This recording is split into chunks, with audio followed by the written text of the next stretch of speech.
Este señor obtuvo una beca y licencia para estudiar Filosofía y Letras en la Universidad Complutense de Madrid.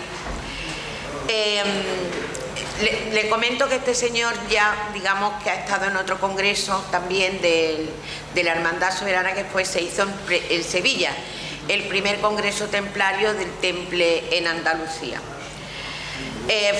Tiene 2 licenciaturas de Psicología y Ciencias de la Educación, esta última con un premio nacional de fin de carrera, y consiguió la diplomatura de Psicología General y Psicotecnia.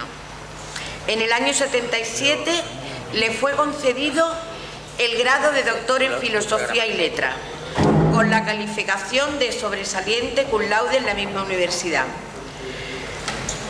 Ha compatibilizado su trabajo en la docencia con la investigación universitaria.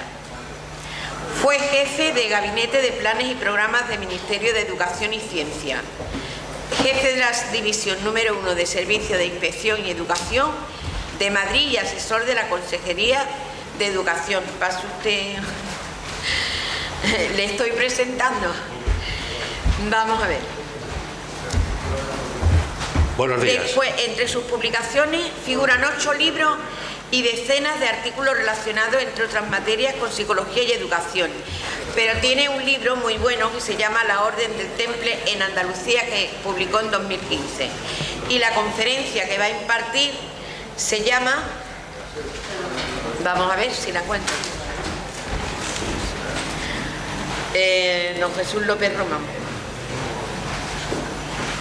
Es que hemos hecho unos cambios y influencias de la Orden del Temple en la sociedad civil de los siglos XIII y XIV, escritor y profesor de la Universidad Complutense de Madrid. Bienvenido. Gracias. Estamos acostumbrados a oír hablar de hazañas bélicas, de castillos, fortalezas y otras cuestiones importantísimas. Pero esta quizás queda un poco en la sombra y es, desde mi punto de vista, algo interesante porque se ha publicado menos. De manera que vamos a ver. La Orden del Temple, como todos sabemos, aparece con una finalidad doble, religiosa. Por lo tanto, ellos son como los dominicos, como los cluniacenses, como los cistercienses, tienen el voto de obediencia, castidad y pobreza, pero no son clérigos, de manera que no podían celebrar misa, como sabéis. Ellos tenían que tener al principio capellanes extraños, hasta que consiguieron del Papa tener capellanes propios, pero tienen que ser consagrados por el obispo como sacerdote. De manera que esa era una de sus misiones, y la otra es una que nos extrañaría en la sociedad del siglo XX. ¿Cómo puede ser una orden religiosa al mismo tiempo militar, cuando la doctrina cristiana es: si te dan una bofetada en una mejilla, pon la otra mejilla? Se produce una antinomia que solamente se produjo en la Edad Media. Bien es cierto que se basaron en textos de San Agustín para poder salvar esta paradoja, esta gran contradicción interna. Una orden religiosa no podía entrar en combate porque tiene que perdonar al enemigo.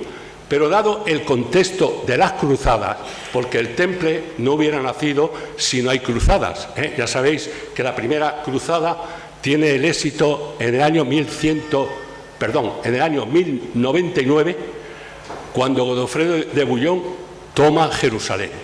Y la Orden del Temple se funda en el año 1120, no en el 18, como dice alguna crónica equivocada. Está totalmente demostrada académicamente que se fundó en el año 1120 porque Hillestan, un historiador alemán, ha estudiado las actas del Congreso Fundacional y certifica que es el año 1129. Si 9 caballeros 9 años antes fundan la orden, lógicamente la fecha es 1120. Por lo tanto, nacen en Jerusalén en el contexto de las cruzadas y su misión es militar. La primera misión policía de caminos, igual que nuestra Guardia Civil actual. O sea que su misión consistía en salvaguardar a los peregrinos y los bienes que portaban. En aquella época había que hacer necesariamente peregrinación anual, y si no anual, cada 5 o 10 años, para todos los cristianos. Y eran 3 los puntos de peregrinación: Jerusalén, Roma y Santiago de Compostela.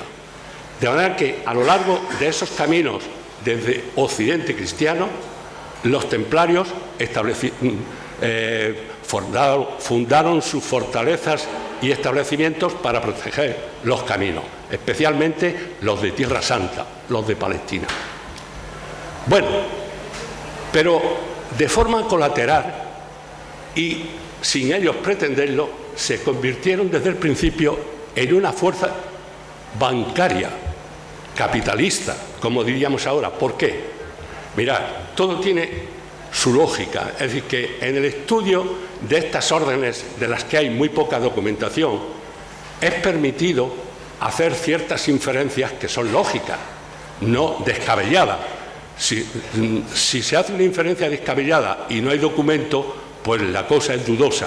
Ahora, si se hace una inferencia sin documento, pero a base de huellas, tiene su punto de racionalidad. De manera que, ¿qué sucedió? Los caballeros templarios eran muy pocos, porque había una condición necesaria. Había que ser caballero, es decir, había que pertenecer al feudalismo, a la aristocracia. Y eso eran muy pocas personas, eran muy pocos los nobles. De manera que los capas blancas, como así el escalón principal del templario, que era la capa blanca y el hábito blanco, esos necesariamente tenían que ser caballeros, por lo tanto adinerados. Luego había un escalón segundo, que era el más numeroso y el que realmente movió la orden, que era el cuerpo de los sargentos. Sargentos es una palabra que viene del latín servant, sirviente.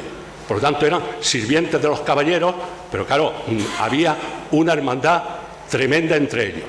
Y después había una cantidad de asociados, personas de todo tipo, que, dada la novedad de esta orden, quisieron ligarse o bien por tiempo indefinido o bien temporalmente a la misma. Se llamaron los asociados. Por lo tanto, la fuerza del temple fue el saber penetrar a la sociedad medieval. Estaban, como ahora veremos, en todos los sectores de la vida social. Y eran poquísimos, eran poquísimos. Bien, sucedió que los grandes nobles, cuando uno de los hijos jóvenes, por lo general, profesaba en la orden del temple, la familia entristecía porque perdían un miembro, pero al mismo tiempo se sentían orgullosos porque su hijo dejaba todo para irse en pos de un ideal. Y entre lo que dejaba era la fortuna, pero no la dejaba. Pasaba como con los jesuitas pasó posteriormente, que podríamos hablar largo y tendido, pero no es posible. Y es que la parte de herencia del caballero templario iba depositada a la orden, porque ellos no podían tener ni un céntimo, hablando en dinero especial. Por lo tanto, la caja común recibía la parte de herencia del caballero que profesaba. Pero sucedía además otra cosa, y nadie lo tiene que escribir, solo pensarlo. Esto no es necesario documento. Es evidente que la familia, súper agradecida por el hecho heroico de su hijo, que había renunciado a todo, daba donaciones para que la orden en la que había ingresado su hijo fuera lo más confortable posible para él y sus compañeros. Por lo tanto, había una fuente de donaciones de las propias familias. Pero además, al ser caballeros, estaban muy bien relacionados. Estaban relacionados con la crema de la sociedad. Y les pasó lo mismo que los jesuitas copiaron de ellos, que era saber pedir donaciones. Y eran unos genios, lo mismo que le pasó a los jesuitas. Como conocían el ambiente, iban a las viudas de los feudales, iban a aquellos señores que sabían ellos de antemano que eran generosos y entonces pedían donativos no para ellos, sino para su guerra en Tierra Santa. De manera que, sin pretenderlo, se convirtieron en grandes depositarios de sumas inmensas de capital. Como por otra parte, ellos eran honestos, porque decirme, ¿quién que deja su parte de capital mete mano en la caja común? Nadie, porque eso sería un absurdo. Es decir, si yo tengo X millones de euros y los dono voluntariamente a una organización, ¿cómo voy a ir a esa organización a drenar o sacar dinero? Es un absurdo. Por lo tanto, todo eso se percibía desde fuera y decían, estas personas son honestas. Y se convirtió en un depósito, las casas del Temple se convirtieron en depósitos bancarios de los propios señores feudales, que veían que en las casas del Temple su dinero estaba bien custodiado a cambio de un interés. Lo mismo que la banca actual. Pero hay otra cosa, estimados amigos, con relación a la banca actual. Las peregrinaciones, por lo general, estaban compuestas de personas humildes, sin medios económicos, que por lo general no retornaban, porque entre la ida y la vuelta, como vivían de la caridad pública, casi todos morían. Pero iba otro tipo de peregrinos, los acaudalados. Y aquí viene lo importante. Llevar dinero en la Edad Media, a través de los caminos, aunque llevaran una pequeña escolta, era un riesgo para el que lo llevaba. Luego, ¿qué se inventaron? Pues casi nada. Si un señor salía de la ciudad de Lyon, en Francia, o de Reims, en la misma Francia, depositaba una cantidad de dinero en moneda, porque no había papel, todavía el papel vino en el siglo XVI, posterior, con Colbert en Francia, pues depositaban una cantidad de dinero en la casa templaria. Allí se le hacía una especie de certificado, un certificado en el que el caballero tal y tal había depositado en la casa del Temple de tal tantos monedas florines, en fin, la moneda de cada país. Y eso es lo que llevaban consigo. Iban cada 100 kilómetros, necesitaban dinero, iban a una casa templaria que estaban por toda Europa y por toda Palestina, y entonces le reintegraban el dinero que él quería, progresivamente. Sacaba una parte. ¿Esto qué es, señores y señoras? Pues las cartillas de ahorro y las tarjetas de crédito que tenemos actualmente.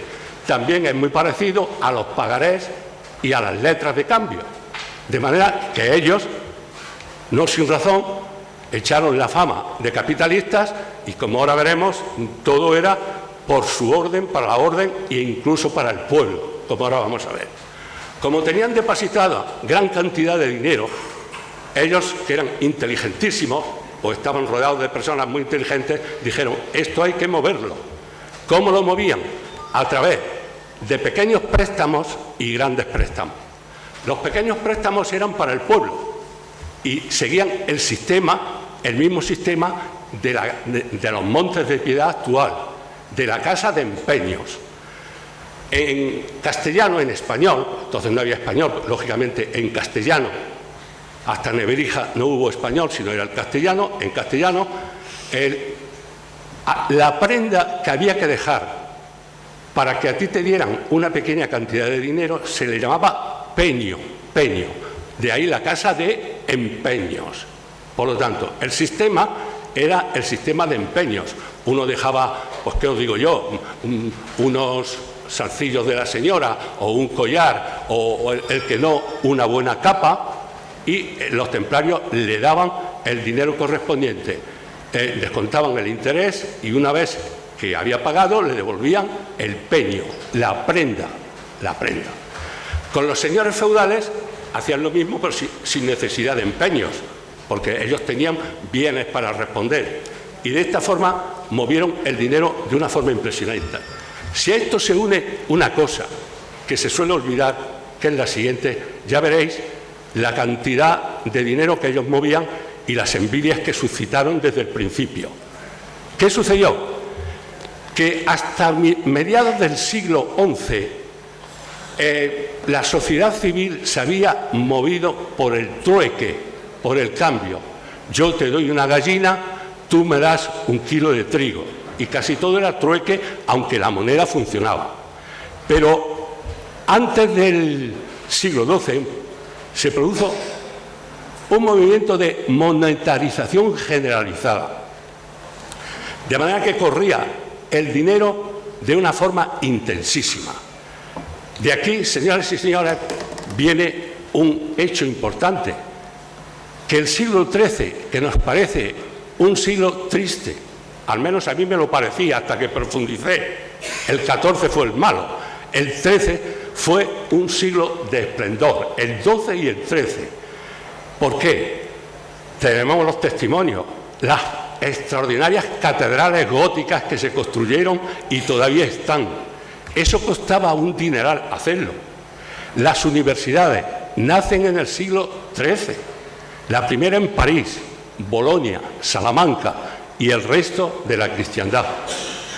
De manera que ese tipo de cosas y el saber, la Suma Teológica de Santo Tomás, que ahora parece ridícula, yo la estudié en el año 64 cuando hacía primero de Filosofía y Letras en Madrid, en la Universidad de Madrid.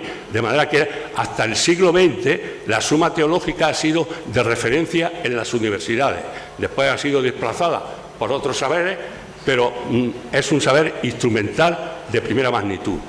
Todo eso exige dinero y es debido al hecho de la monetarización en la cual se desarrolló precisamente la Orden del Temple.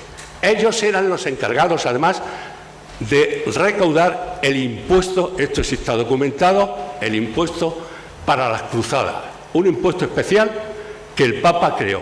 Y entonces en Toledo hay concretamente un albalá, una especie de escrito, que lo he consultado, en el que se ve cómo va un mariscal templario a recoger lo recaudado por el obispo para llevarlo a Roma o a Palestina.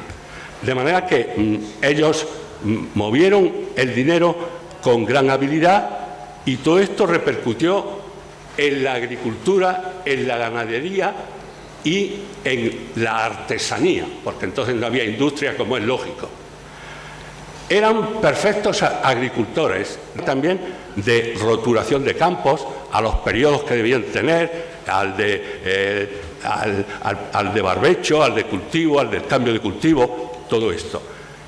Por lo tanto, esto influye porque hay un círculo virtuoso en la ganadería. La ganadería cultivaban fundamentalmente lo que les interesaba, porque eran pragmáticos. ¿Qué les interesaba?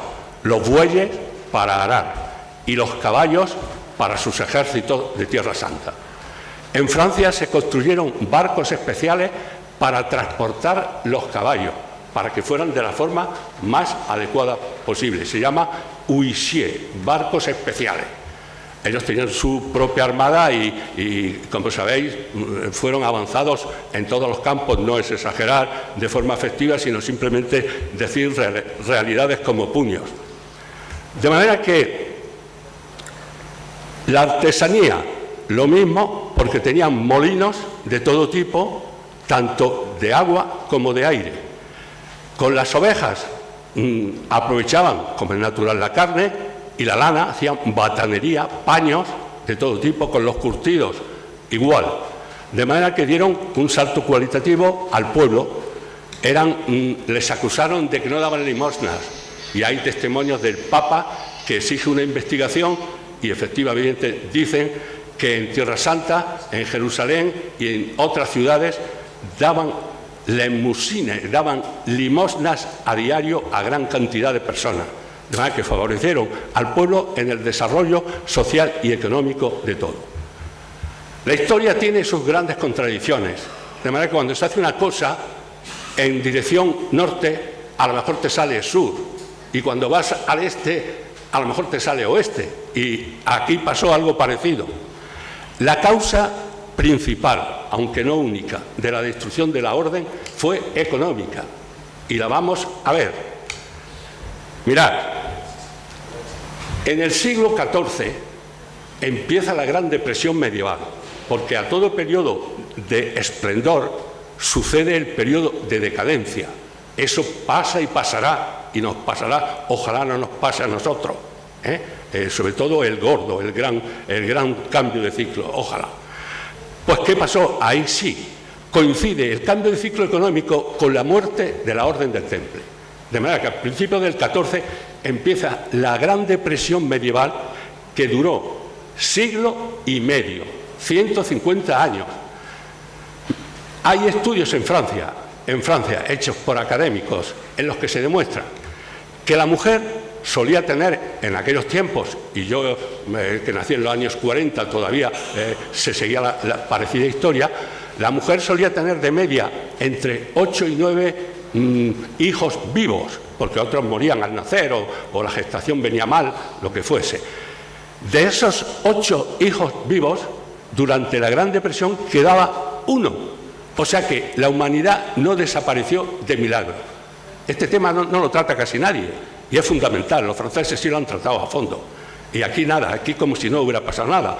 El XIV y el XV fueron los siglos más duros y crueles que hasta ahora ha pasado la humanidad, porque es que a eso se unió la peste en el año 1347, pero no solo la peste, todo tipo de enfermedades, tifus, disentería, todo.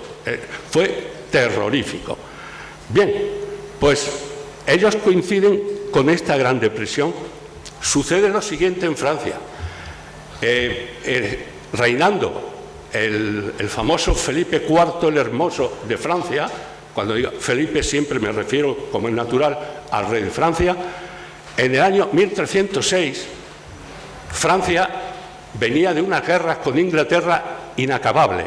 Y las guerras son terroríficas en lo económico porque necesitan mucho dinero, De manera que cuando hay una guerra, un pronunciamiento bélico, o hay dinero o aquello en 24 horas sucumbe. Tiene que haber dinero a la fuerza, porque es que el ejército se mueve así. Hay que alimentar la tropa, lo primero, uniformarla y buscar material. Bien, pues en el año 1306, Felipe el Hermoso está sin dinero. El Tesoro Real francés no tiene nada. Y entonces se le ocurre devaluar la moneda. Pero, por favor, la devaluación medieval no puede ser como la de ahora. La de ahora la tenemos por noticia. El Banco Europeo devalúa tal, y entonces son unos mecanismos que no nos enteramos, pero de hecho la devalúan. Allí sí se notaba. La moneda solía ser de oro, plata, cobre, bronce e incluso aleaciones de mal metal. La devalúa, históricamente comprobada, en 2/3, en un 75%. Es decir, que si ahora devaluaran el dólar en un 75%, todos los de aquí presentes, todos fuera. Porque eso no hay quien lo aguante. De manera que, ¿cómo devaluaba? Fijaros cómo se devaluaba en la Edad Media. Pues era raspando del oro trocitos para que el peso del oro fuera menor, o bien aleándolo con otros metales. Pero es que llegó tal punto que solo expedían latones, como chapas de cerveza, porque no había nada. Los acaudalados, que tenían oro y plata, se lo guardaron. Por lo tanto, funcionaba por Francia solo la mala moneda, y los precios subieron arriba, de tal forma que el pueblo no podía vivir. Hubo una rebelión en París y el rey, asaltaron el palacio, el rey se tuvo que refugiar en la Torre Templaria de París en el año 1306. Bien, sofocada la rebelión popular, como siempre suele ser, por las Fuerzas Armadas, el rey vuelve a palacio, pero toma nota, por lo visto tomó nota, porque vio lo que había allí en la torre, y a renglón seguido pide un préstamo de 300.000 florines de oro al tesorero del Temple y al visitador general, que era como el inspector general de la orden, de Molé, que era el jefe militar, estaba en Chipre. Le dan 300.000 florines de oro. De Molé viene en el año 1307, que fue el gran error de la orden. El gran error de la orden fue trasladarse de Chipre a París. Si se queda en Chipre, hubiera pasado como los sanjuanistas. como la Orden de Malta, todavía estaría el temple. Pero tuvo el error de traspasar el mando militar y el mando total, que lo tenía todo, pasa a París.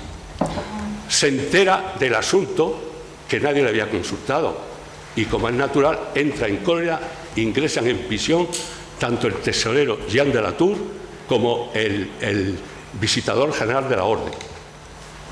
Felipe el Hermoso se entera de que están presos aquellos que le han dado el préstamo y llama a Clemente V, lo pone en aviso. Clemente V le temía al rey como algo terrorífico. O sea que esto no son habladurías ni nada, sino son hechos probados. Clemente V utilizó, como sabéis, la Orden del Temple como medida de cambio, moneda de cambio. Lo dice Bárbara Frale, que es una gran investigadora italiana del Temple, lo dice en palabras latinas: mors tua vita o vita mea, que es tu muerte en mi vida. De manera que el Temple sirvió para que Felipe V no se cargara al propio Clemente V. O sea, destruyó la Orden del Temple y a Clemente V lo mantuvo siempre a su disposición. ¿Por qué este miedo? Mirad, el Papa anterior, Bonifacio VIII, había sido enemigo de Felipe IV, el Hermoso. Murió, lo desenterró y en momia, en ataúd, lo juzgó, lo condenaron y lo quemaron. De manera que Clemente V, que era el sucesor, estaba, como es natural, y estaríamos todos nosotros asustados. Todo esto no es novela, esto es verdad histórica. De manera que la propia, esta propia riqueza, pues es que perdió a la Orden, porque claro, cuando da los 300.000 florines el tesorero, Nogaré, que como sabéis era el primer ministro de Felipe V y su camarilla, que eran perversos pero inteligentísimos, dijeron: esta orden está rota porque hay bicefalia, hay dos cabezas, la económica y la militar, y además se llevan mal. Por lo tanto, nos la cargamos, no pagamos los 300.000 florines que se le debe y nos quedamos con el tesoro. Esa fue la causa principal de perdición. Había otras. Los llamaron traidores en las cruzadas, como luego veremos, por algún comportamiento totalmente razonable, pero que el vulgo no distingue. La gente pues, no distingue, ve solamente lo que le dicen, sin comprobar. Entonces, esta fue la esa. Volviendo escasamente al plano económico, tenían tal poder que ellos eran encargados por todos los reyes de la cristiandad de controlar los pesos y medidas en los mercados. De manera que, para que unos no engañaran a otros, todo había que pasarlo por el filtro del Temple. Y, como también veremos, ellos fueron encargados por el Papa para evaluar y comprobar qué reliquias eran verdaderas y cuáles eran falsas, porque sabéis que el tráfico de reliquias fue inmenso, pero había mucho timo, que pasaban cosas por reliquias que la Iglesia ni aceptaba. Bueno, pues volviendo precisamente al tema de las reliquias, vamos a tratar, que había infinidad. 3, la Vera Cruz, el Mandilión o Verónica, y por uno la Sindone o Sábana Santa, muy brevemente, pero es que es clave en el desarrollo de la orden. Mirad, la Vera Cruz tiene una gran historia, arranca en el siglo IV después de Cristo con Santa Elena, madre del emperador Constantino. Entonces Santa Elena la encuentra, o hacen como que la encuentra, yo no me meto en estas cuestiones porque soy creyente, la encuentra en Jerusalén. Y entonces es adorada, toda la cristiandad comienza a sentirse orgullosa de la Vera Cruz y hace dos cosas. La divide en dos partes, una que se queda en Jerusalén y la otra que va a Constantinopla. La de Jerusalén, cuando aparece el pueblo islámico, los maometanos, a partir del siglo, finales del siglo VII, finales del siglo VII, arramblan con todo aquello, todo el norte de África, y no dejan más que el Santo Sepulcro en Jerusalén y pocas cosas más. Pero quedaba la de Constantinopla. De la de Constantinopla se hacían pequeñas astillas y se enviaban a toda la cristiandad. En todas las ciudades importantes de España y fuera de España había unas pequeñas capillas a 5 o 6 kilómetros. Está documentada la de Segovia, la Vera Cruz de Segovia, la de Úbeda, está documentada la de Córdoba, la de Sevilla. Estaban generalmente fuera de la ciudad, otras veces dentro, que por cierto la de Segovia no es templaria, sino que es de los canónigos del Santo Sepulcro, que es donde se fundó nuestra orden precisamente. Bueno, en esa iglesia se conservaba un lignum crucis, que era un varal de plata y oro, un relicario, y dentro del relicario iba la espinita que habían mandado de la Vera Cruz de Constantinopla. Bien, y esa es la que salía en las procesiones, porque las procesiones no tenían imágenes. Hasta el siglo XIV y XV las procesiones eran todas simbólicas, era el lignum crucis y símbolo. El resto empieza, el realismo, naturalismo artístico empieza a principios del 15, 14, 15, y ya aparece imágenes, porque nadie entiende a Cristo en el lignum crucis, sino a Cristo con la cruz, y se presenta así. A la Virgen Dolorosa o a la Virgen de la Soledad tampoco se la puede representar como un símbolo, sino naturalistamente. Pero durante estos siglos las procesiones eran todas con su lignum crucis y llevaba una espinita. También había cruces pectorales, que era siempre con la cruz patriarcal de doble travesaño, y era también una especie de relicario que solían llevar los obispos, cardenales y altas dignidades. Esta es la de Caravaca. La de Caravaca es una cruz pectoral, no es lignum crucis. Fue, que desapareció, luego apareció, pero eso es otra historia totalmente tangencial al tema que estamos exponiendo. De manera que este lignum crucis, esta Vera Cruz, que la regla del temple, en la que estuvo en Jerusalén, obligaba a llevarla en todas las batallas, y fue secuestrada por Saladino en el año 1187, fue una reliquia que ellos controlaban, ellos verificaban. El Mandilión o Verónica, hacer una distinción: la Verónica no es la Santa Mujer como el pueblo, la gente piensa, sino es la Vera Eikon, la verdadera imagen de la cara de Cristo. O sea, la Verónica es el paño que lleva la figura llamada Verónica.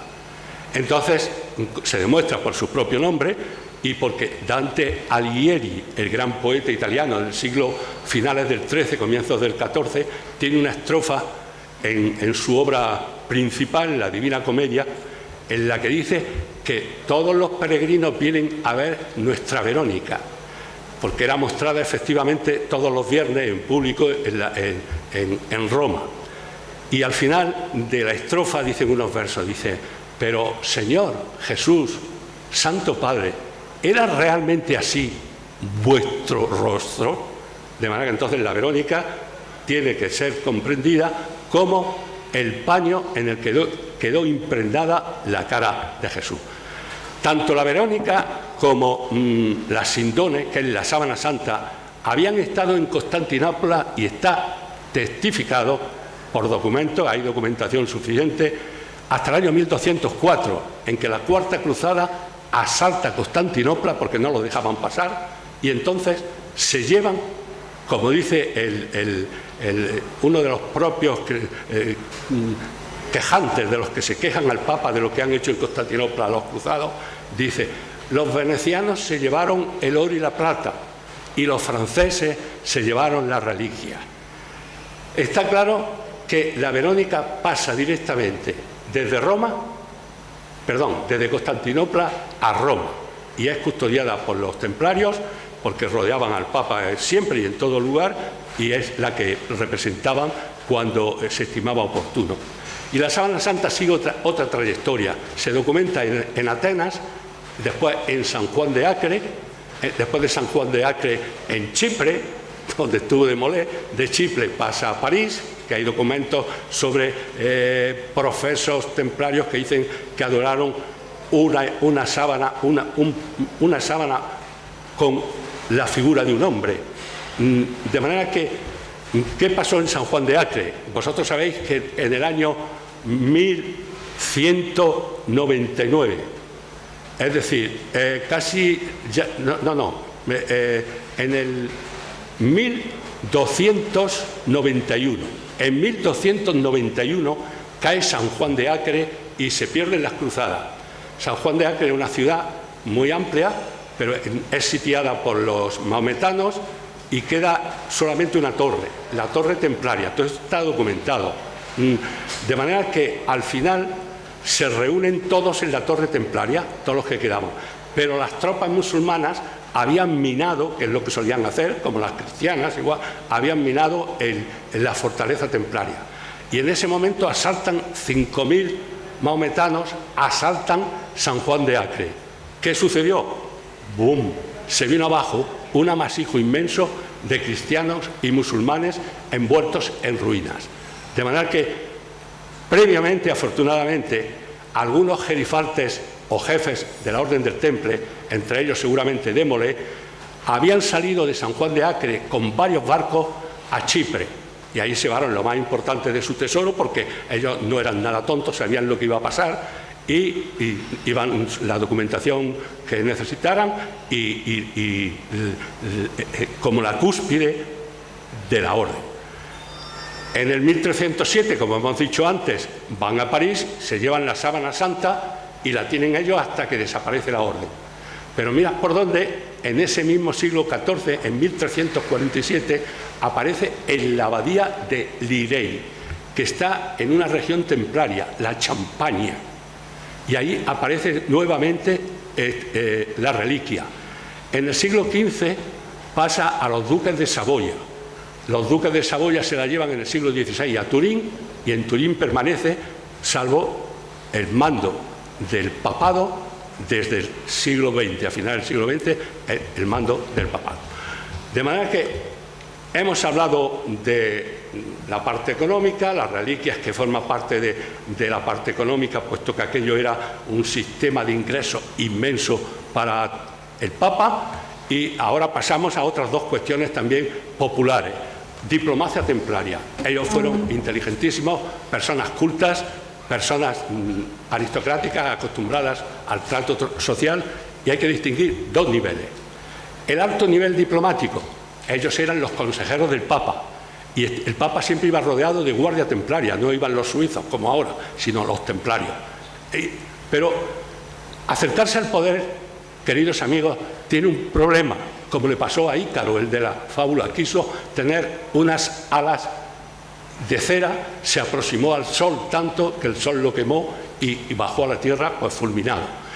Pues tiene un gran peligro, porque claro, el Papa entonces, el papado estaba en guerras también constantemente, entre ellas la más famosa fue la de los güelfos y gibelinos contra el imperio románico sacro, el imperio sacro romano germánico. Eso durante el 12. Claro, allá había muchos partidarios y contrarios a la política del Papa.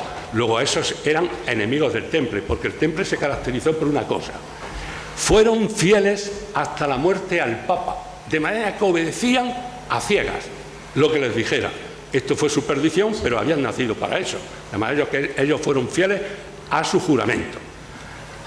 Claro, llegaba el joven cruzado desde Europa, joven, con ardor guerrero, que estaba dispuesto a morir por un ideal y salir directamente al cielo. Y veía que cuando se acercaba a un musulmán importante para cogerlo del cuello y estrangularlo, el templario de turno le decía: quieto, que este es fulano de tal, muy amigo nuestro, benefactor en los tiempos de paz y tal. De aquí sacaron lo de siempre, un bulo, una mentira, que eran traidores. Traidores eran aquellos que cuando se hacía un hueco en una muralla ponían sus cuerpos para que nadie pasara. Esos eran los traidores, los que se defendían como leones. Eran traidores porque ejercían la diplomacia natural había que convivir con el enemigo en los periodos de tregua. De manera que eso les pasó. Tan delicados fueron que también pensaron en la mujer, de manera que fueron grandes feministas. Ahora veremos. Los conventos en el siglo X y XI eran mixtos, de manera que hombres y mujeres, monjas y freires vivían juntos. Pero, como es lógico, hubo abusos, hubo muchos abusos, y la Iglesia cortó eso radicalmente. De manera que, a partir de determinada época, los conventos ya fueron exclusivamente, como ahora, para hombres y para mujeres. De tal forma que cuando aparece la regla templaria, coge en este momento, y la regla templaria, si la leéis, dice: no podrán ser sorores las mujeres. Sorores es el plural de soro, hermana, en latín. Soror, soris, soror, sororis, sorores.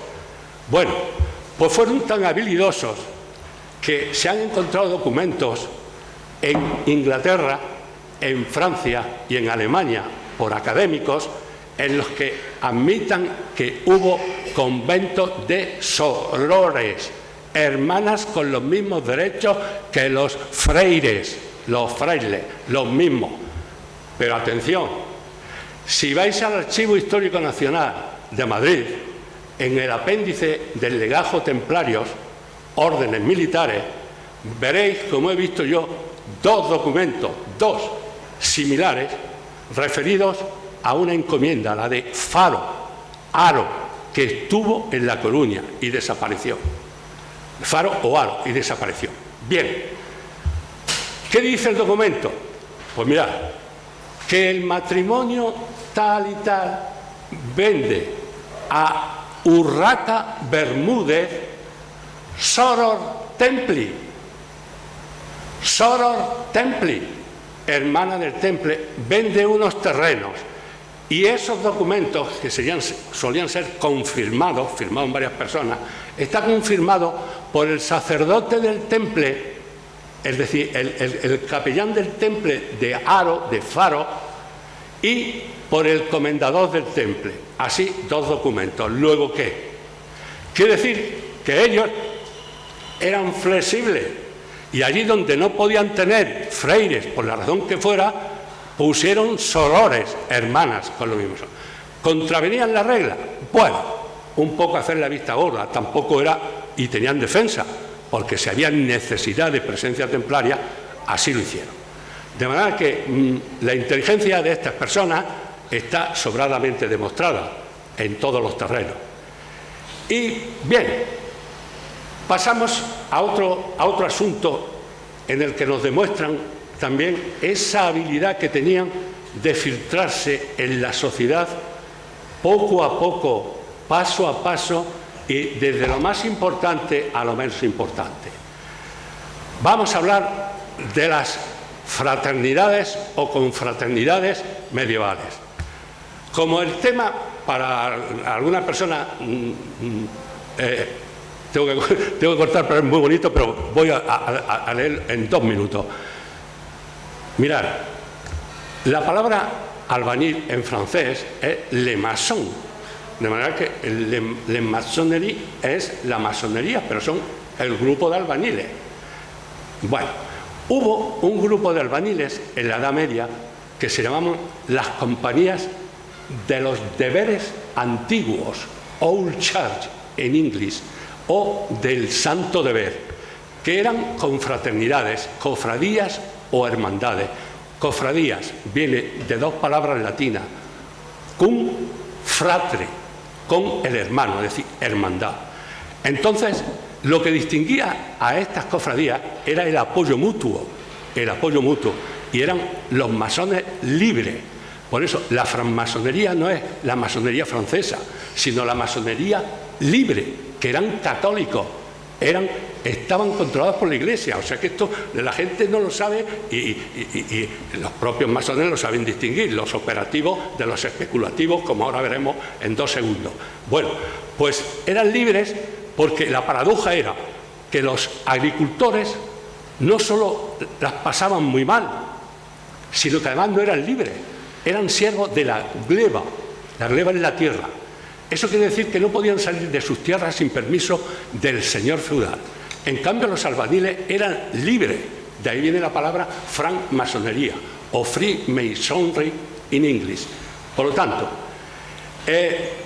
¿y por qué eran libres? Esto yo lo he pensado a título propio. ¿Por qué eran libres? Necesariamente. Porque cuando un grupo de albañiles, canteros o carpinteros iban a una ciudad, hacían la catedral, 2 iglesias, el castillo y 2 palacios, y ahora se quedaban así. Luego, necesariamente tenían que ser libres para irse a otro pueblo y hacer las mismas construcciones o rehacer las murallas. De manera que ellos podían viajar en contra del resto de los agricultores que no podían salir. Eran libres, y de aquí saber, Freemasons, totalmente cristianos, de manera que ellos tenían un catecismo porque compartían los mismos rasgos de la orden. No se sabe por qué, esto es un misterio. Los rasgos que eran asambleas secretas y el secreto estaba penado hasta con la pena de muerte, de manera que nadie podía hablar. Lo que se sabe es debido a unos catecismos que son de los operativos, masones operativos cristianos, que tenían su párroco, su capellán, sus procesiones, todo. No tenían nada de herejes, nada. Bueno, pues fueron en esos catecismos, son pequeños libros o mementos, que llaman los actuales mesones, mementos, empiezan con una invocación a la Santísima Trinidad, en el nombre del Padre, tal. Una invocación al sumo arquitecto del universo, que es Cristo midiendo la tierra con el compás. Hasta le dicen cómo se tiene que comportar en misa el albañil. Y después habla de las 7 artes liberales, que es entre ellos la geometría. De manera que ellos penetraron en las sociedades de los compañeros del santo deber o de los antiguos deberes, a través de las construcciones, fueron mimados por ellos y tenían unas hermandades inmensas. Luego tocaban todo, los agricultores, operarios, artesanos y tal. Y ahora, como conclusión, la condición humana. Queridos amigos, la condición humana. Aquellos señores que se habían portado como leones en las defensas y en las batallas, tienen miedo. En el siglo XIV están asustados. Un documento, mejor 2, pero uno sobre todo, en el Archivo Histórico Nacional, cuando los citan a juicio en Medina del Campo, el 27 de abril, salen 6 sacerdotes y un notario de Zamora y se presentan en Alcañices, donde estaba el gran maestre de Castilla, y le dicen, tienen que comparecer el 21 al 26 de abril en juicio. Y el maestre es el único que tiene sentido común, y le dicen, señores, nosotros aceptamos, pero ¿cómo van a ir otros templarios que están fuera? Desde Alcañices a Caravaca hay 750 kilómetros y se hacían 35 a caballo al día como máximo. Y luego, desde Caravaca había que ir a Medina del Campo, 500, pero ya a Córdoba, y a Sevilla, que hubo templarios, y a Fregenal de la Sierra, donde hubo también templarios. ¿Cómo se llega en 6 días en un viaje que necesitaba 2 o 3 meses? O sea, es contradicción. Pero le dice, aquí la tristeza, le dice, pero además le rogamos, dice el maestre a los 6 sacerdotes y al notario, que nos acompañen ustedes o manden custodia, porque el pueblo nos puede ferir o matar. Dice, el día siguiente se presentan en Alba de Aliste, otro castillo famoso de Zamora, y se reproduce la misma situación.